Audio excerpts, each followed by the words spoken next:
मैंने कई मौकों पर इस बात को खुदाई से रास्ता नहीं निकलेगा।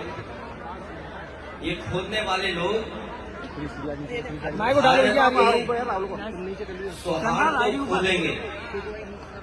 और पहले भी गलत था, क्योंकि जब हमारे देश में प्लेसेस ऑफ वर्शिप एक्ट पहले से मौजूद है और प्लेसेस ऑफ वर्शिप एक्ट इस बात की पाबंदी लगाता है कि किसी तरह की चीजों में इस तरह के सर्वे, इस तरह की खुदाई के काम न हो।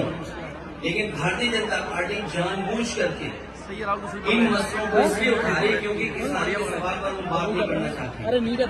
भारतीय जनता पार्टी से किसान ये पूछे कि आपने तो किसान की आय दोगुनी की बात की थी, लेकिन किसान आज भी तकलीफ और परेशानी में है।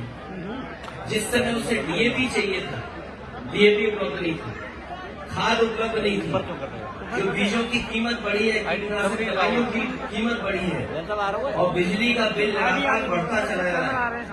जो सिंचाई से लेकर के तमाम इंतजाम थे वो सरकार करने में नाकाम रही है। और अगर फसल तैयार भी किसान कर रहा है तो उसको कीमत कहाँ मिलेगी, उसके लिए और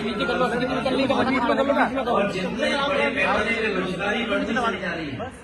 10 साल हो गए उनको दिल्ली में, उत्तर प्रदेश में भी 7 साल की सरकार हो गई। अगर हम 17 साल का हिसाब किताब लगाएं, इस सरकार ने बेरोजगारी बढ़ाई है, न नौकरी है न रोजगार है।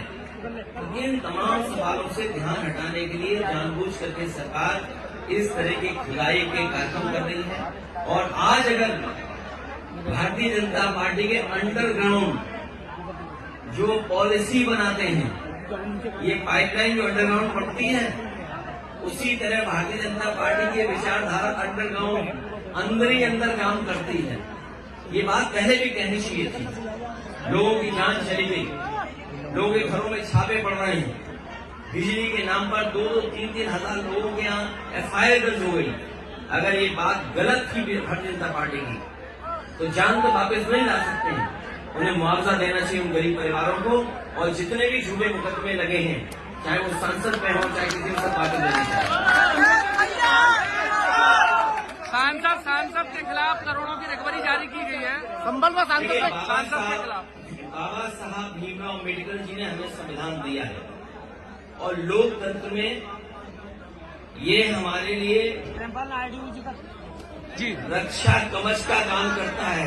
संविधान हमारे लिए, आपके लिए ये संविधान रक्षा करता है, हमें आपको सम्मान दिलाता है।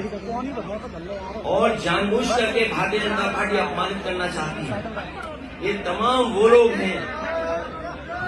वो लोग हैं जिन्होंने कभी सम्मान नहीं किया संविधान का, लोकतंत्र का और बाबा साहब भीमराव अम्बेडकर।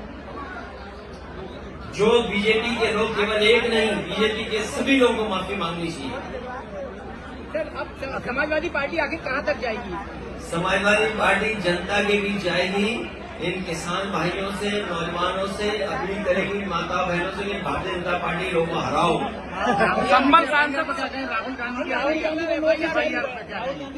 राहुल गांधी की FIR में देखिए, भारतीय जनता पार्टी जानबूझ करके ऐसी बहस छेड़ना चाहती है देश में जिससे उसे लाभ मिले।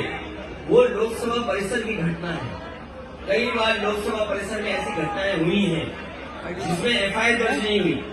आपको याद होगा, लोकसभा में देश के बहुत बड़े नेता भारतीय जनता पार्टी के अडवाणी जी, वो 1 करोड़ रुपए लेकर के आए थे और उन्होंने टेबल पर रख दिया था लोकसभा में। क्या उस समय FIR दर्ज हुई? एक JPC के माध्यम से उस पर चर्चा कर करके जो कार्रवाई करनी थी वो विधान लोकसभा के अंदर हुई। लेकिन ये जानबूझ करके भारतीय जनता पार्टी लोगों को डराना चाहती है। FIR से, झूठे मुकदमों से कोई डरने वाला नहीं है।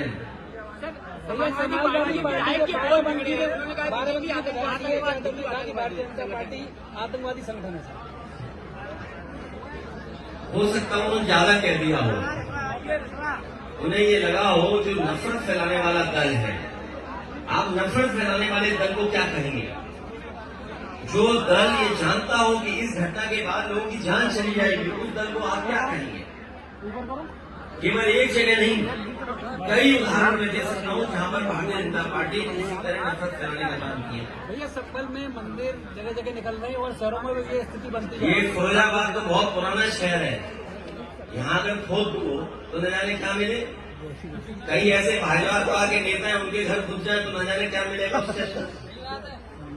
भाजपा के नेताओं के भी घर खुद जाए तो न जाने क्या मिलेगा उसके अंदर। हमारा आपका घर खुद जाए तो पता नहीं क्या मिलेगा। ये धरती कब से है? मान लो हम भगवान श्री कृष्ण जी को याद कर रहे हैं तो 5000 साल हुए भी, 5000 साल ही हुए क्या स्वामी जी? कितने साल हो गए? 5000 साल की तो हम इतिहास जानते हैं। ये धरती 1 लाख साल से है और मनुष्य कब से आ रहे हैं, कब से जा रहे हैं? तो कहीं खोद दो के क्या ना मिल जाए वहां पर।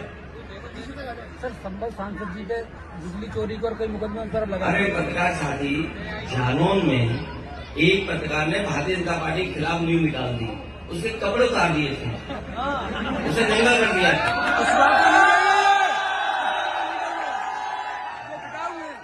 ये देखिए, ये सब सोशल मीडिया का जमाना है। अब आगे की रणनीति क्या भैया? आगे की ऐसा नहीं जो चीजों को मैं जानता हूँ, इन चीजों को कैसे फेस करेंगे? नौजवान जानते हैं। इसलिए हम समाजवादियों की या जो भी सरकार में है उसके सामने चुनौतियां पड़ी है कि इन नौजवानों का भाग्य भविष्य कैसे बेहतर हो। एक मेरा क्वेश्चन, भगवान श्री कृष्ण ने गुजरात में प्राण त्याग के आगे थे और कल ये गुजरात से शुरू हुआ। क्या आप ये मानना है कि ये मोदी आपका इशारा मोदी जी की तरफ है? योगी मोदी की तरफ? देखिए, जो इतिहास है, जो पौराणिक कथाएं हैं या जो सच्चाई है, उसको हम और आप टाल नहीं सकते। सही तो बनना भगवान श्री कृष्ण का ये कार्यक्रम है और मैं चाहता हूँ कि आप लोग भी इसे रिसर्च करो, जानकारी दो, हासिल करो कि क्या सच्चाई है उसमें। क्योंकि जब भगवान श्री कृष्ण ने जिस समय प्राण छोड़े उसी समय से मान्यता है कि कलयुग शुरू हो गया। और वो स्थान जहाँ पे भगवान श्री कृष्ण ने प्राण छोड़े वो गुजरात में है, सोमनाथ के बगल में है। और जिस पेड़ पर भगवान श्री